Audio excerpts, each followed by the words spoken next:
नमस्कार, आप देख रहे हैं सनराइज ब्रेकिंग न्यूज।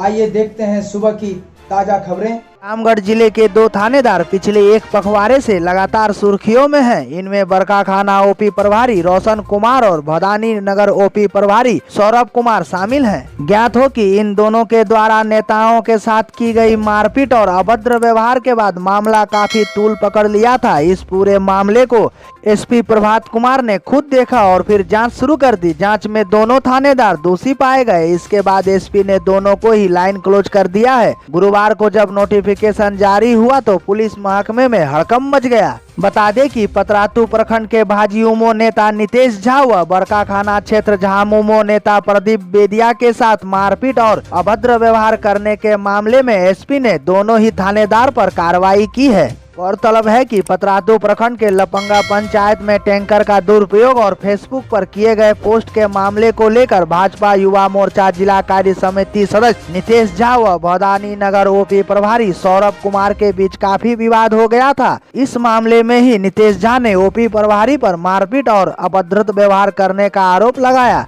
इसी तरह दूसरे मामले में बरकाखाना ओपी प्रभारी रोशन कुमार ने झामुमो नेता प्रदीप बेदिया को ओपी थाना बुलाकर डंडे से पिटाई की थी। दोनों मामले में एसपी से अलग अलग शिकायत की गई थी, जिस पर एसपी ने दोनों थानेदार को लाइन क्लोज कर दिया है। चांडिल थाना क्षेत्र के चांडिल डैम कॉलोनी निवासी आरती गोप की बीते 1 जुलाई को संदेहास्पद स्थिति में मौत हो गई थी। इसी मामले को लेकर चांडिल डैम कॉलोनी के ग्रामीण गुरुवार को चांडिल थाना पहुंचे और मृतक आरती गोप के सास, ससुर और ननद की गिरफ्तारी की मांग की। ज्ञात हो कि पत्नी की हत्या के आरोप में पति रंजीत गोप को चांडिल पुलिस ने पहले ही गिरफ्तार कर जेल भेज चुकी है। चांडिल थाना पहुंचे ग्रामीणों का कहना है कि मृतक आरती गोप के ससुराल वालों के द्वारा आरती को अक्सर काफी प्रताड़ित किया जाता था। गिरफ्तारी की मांग को लेकर गांव के महिलाओं ने चांडिल थाना पहुंचकर आरती गोप के ससुराल वालों को अविलंब गिरफ्तार करते हुए निष्पक्ष जांच कर मृतिका आरती गोप को प्रशासन से न्याय दिलाने की मांग की। महिलाओं ने प्रशासन को चेताते हुए कहा कि दोषियों को जल्द से जल्द गिरफ्तारी नहीं की जाती है तो ग्रामीणों द्वारा मृतक आरती गोप को न्याय दिलाने के लिए सड़क पर उतरकर सरकार से न्याय दिलाने की मांग करने के लिए बाध्य होना होगा। 15वें वित्त में संविदा पर काम करने वाले जूनियर इंजीनियर और लेखा लिपिक सह कंप्यूटर ऑपरेटर की नियुक्ति प्रक्रिया पूरी करके 15 जुलाई तक योगदान कराने का आश्वासन मंत्री आलमगीर आलम ने दिया था, लेकिन इस दिशा में विभाग की तरफ से सुस्ती दिखाई जा रही है। मंत्री आलमगीर आलम के आश्वासन के मुताबिक 15 जुलाई तक नियुक्ति प्रक्रिया पूरा होना संभव नहीं है। हर जिले में 100 से 90 नंबर के आधार पर मेरिट लिस्ट तैयार है। सिर्फ 10 नंबर की परीक्षा का बहाना बनाकर पिछले 3 महीने से सरकार इसको टालते आ रही है, जबकि मैट्रिक और इंटर सहित कई प्रतियोगी परीक्षाओं को रद्द कर वैकल्पिक व्यवस्था पर सरकार काम कर रही है। लेकिन झारखंड सरकार इस मामले में उदासीन है। इन बातों को संविदा संघ ने एक प्रेस रिलीज जारी करके कहा। संघ का कहना है कि 15वें वित्त की नियुक्ति कोरोना महामारी को देखते हुए मेरिट पर किया जा सकता था, लेकिन इस पर भी पहल नहीं हुआ। संविदा कर्मी संघ ने कहा है कि कोरोना की तीसरी लहर के आने की संभावना है। अगर अभी 15वें वित्त की परीक्षा नहीं ली गई तो सरकार फिर तीसरे लहर का बहाना बनाना शुरू कर देगी, जबकि कोरोना का संक्रमण दर अभी बहुत कम है। लेकिन निर्णय पिछले 20 दिनों से लटका हुआ है। सरकार से 14वें वित्त कर्मी संघ मांग करता है कि मेरिट के आधार पर नियुक्ति प्रक्रिया को अविलंब पूरी किया जाए। अगर सरकार 10 जुलाई तक निर्णय नहीं लेती है तो 11 को ऑनलाइन बैठक करके आंदोलन के लिए रूपरेखा तैयार की जाएगी।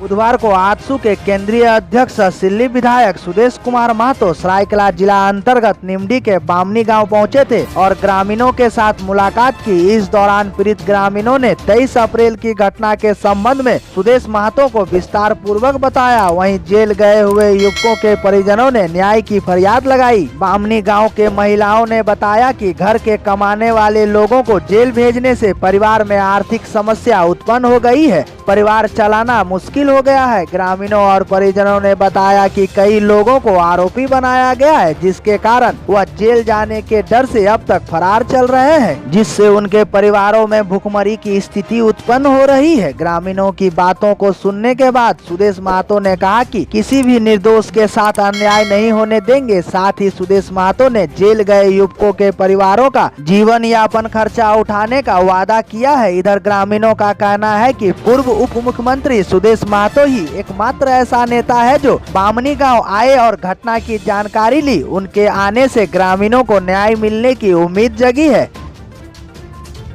झारखंड हाईकोर्ट में वाहनों पर नेम प्लेट लगाने के मामले पर गुरुवार को सुनवाई हुई। Chief justice doctor Ravi Ranjan और जस्टिस सुजीत नारायण प्रसाद की अदालत ने पूछा, क्या अपने क्षेत्र में जनप्रतिनिधि परिचय के मोहताज हैं? सरकार के द्वारा जारी किए गए आदेश पर परिवहन सचिव से स्पष्ट जवाब मांगा गया है। उल्लेखनीय है कि झारखंड हाईकोर्ट ने राज्य में सभी जनप्रतिनिधियों को निजी वाहन पर नेम प्लेट लगाने की छूट देने पर सरकार से जवाब मांगा था। पिछली सुनवाई में अदालत ने सरकार को यह बताने को कहा कि एमवी एक्ट के किस प्रावधान के तहत जनप्रतिनिधियों को निजी वाहनों में नेम प्लेट लगाने की छूट दी गई है। क्या एमवी एक्ट में इसका प्रावधान है? सरकार को 2 सप्ताह में इसका जवाब दाखिल करने का निर्देश हाईकोर्ट ने दिया है। गुरुवार को मामले की सुनवाई के दौरान सरकार की ओर से अदालत को बताया गया कि सुप्रीम कोर्ट के आदेश के आलोक में वाहनों में नेम प्लेट और ट्रैक गार्ड लगाने की अधिसूचना जारी कर दी गई है। इसमें स्पष्ट किया गया है कि किस सरकारी और निजी वाहनों में नेम प्लेट लगाया जा सकता है। इस पर अदालत ने कहा कि निजी वाहनों में